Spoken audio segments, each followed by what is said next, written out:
Sino ka? Ako si Joseph. Gusto kong maging pare kaya nandito ako sa seminaryo. Sige Joseph, nararamdaman ko na kasama mo ang Diyos. Siyempre, kasama ko talaga siya. Basta mangako ka na hindi ka magbasa ng Karl Marx. Eh siyempre hindi. Biblia lang ang basahin at wala ng iba. Maganda palang magbasa ka ng Karl Marx at wala ng iba. Joseph, narinig ko na nakilahok ka sa mga sikretong meeting ng mga manggagawa at bumabasa ka ng Karl Marx. Anong klaseng pari ka?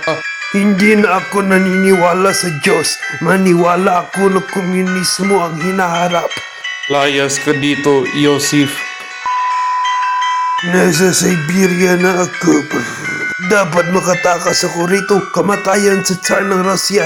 Ako po! Nanalo ang Japan at natalo kami! Sana hindi magalit sa akin ang mga tao!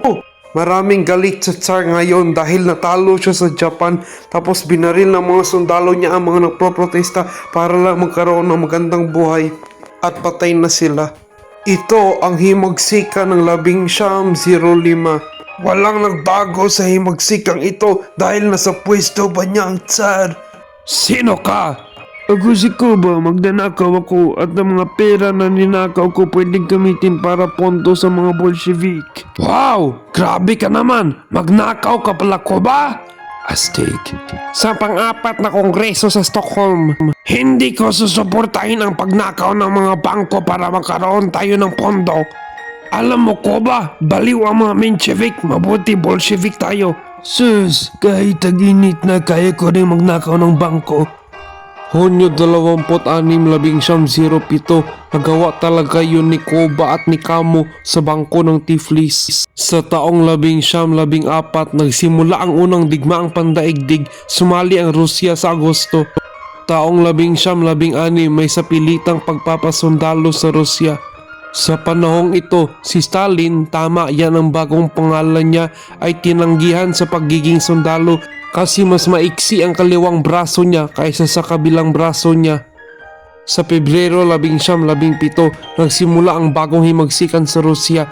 Bumitiw sa pwesto si Tsar Nicholas II at may bagong pamahalaan, ang Provisional Government. Ako si Alexander Kerensky. Ako ang pinuno ng Provisional Government. Okay guys, susuportahin ninyo ako sa himagsikang ito na walang malaglag na dugo. Dahil sa provisional government, hindi pa rin tayo nakaalis sa dakilang digmaan. Kaya mo yan, Lenin, kaya mo yan. Papasok tayo sa Winter Palace at itaguyod natin ang unang komunistang estado sa mundo.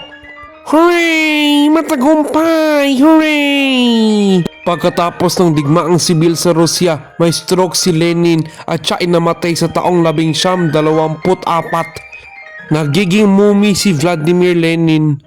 Dahil si Stalin ang sekretaryo, binigyan niya ng trabaho ang mga kaibigan niya at ibalik nila sa kanya ang suporta nila sa kanya. Siya ang sunod na pinuno ng Unyong Soviet. Talagang nagulat ang mga tao kasi akala nila si Trotsky ang sunod na pinuno dahil magaling siya sa kasanayan ng labanan. Yan din ang akala ko. O sige, palayasin naman niya ako sa Turkey. Kung talagang totoo ang sinasabi nila na masama si Joseph Stalin dahil sa tagutom sa Ukraine na siya raw umano ang dahilan, bakit pa rin siya ang bayani ng Rusya? Dahil sa ikalawang digmaang pandaigdig, nanalo ang Rusya at natalo ang kalaban nila, ang Alemanya. Ang diktador ng Alemanya, si Adolf Hitler, ay may balak na sakupin ng Polonya. Kailangan niya ng pangako na kapag awayin niya ang Polonya, hindi siya awayin ng Unyong Soviet, kaya may Ribbentrop at Molotov kasunduan para hindi na siya mag-alala sa banta ng Union Soviet. Alam mo naman anong sabi nila, mga Slav sa oto-oto. Siyempre magtaksil ako sa kanila balang araw. Shhh! Oh sige, okay lang kasi mahina na ang hukbo ko kasi namatay na ang mga general namin dahil inutusan ko ang Great Wala akong pakialam. Sa wakas, hindi na tayo awayin ni Adolf. Ang balbas niya ay parang sipilyo na gawa sa tae. Kaya sinakop nila ang Polonya, nagsimula ang pangalawang digmaang pandaigdig. Sa Hunyo 22, 1941, sinakop ng mga Aleman ang Rusya. Nag-alala si Stalin. Mabuti nilipat ni Stalin ang mga pabrika galing sa kanluran patungong silangan para malayo sa mga Aleman. Tapos katulad sa panahon ni Napoleon Bonaparte, natalo ang mga Aleman dahil sa taglamig. At dahil sa lakas ng mga hukbo ni Stalin, napakamatay si Hitler sa loob ng bunker niya sa Berlin. Si Stalin ay isa ng bayani, pero sa malamig na digmaan pagitan sa Amerika at Soviet Union, hindi gusto ng Estados Unidos na may madagdag na komunistang bansa sa mundo. Dito na nagsimula na hindi magkasundo si Stalin at ang kanluran. Namatay siya sa Marso 5, 1953. Maraming namatay na doktor dahil sa kanya at takot na sa kanya ang mga naiwang doktor. Ang sanhi ng kamatayan niya ay cerebral hemorrhage. Wakas.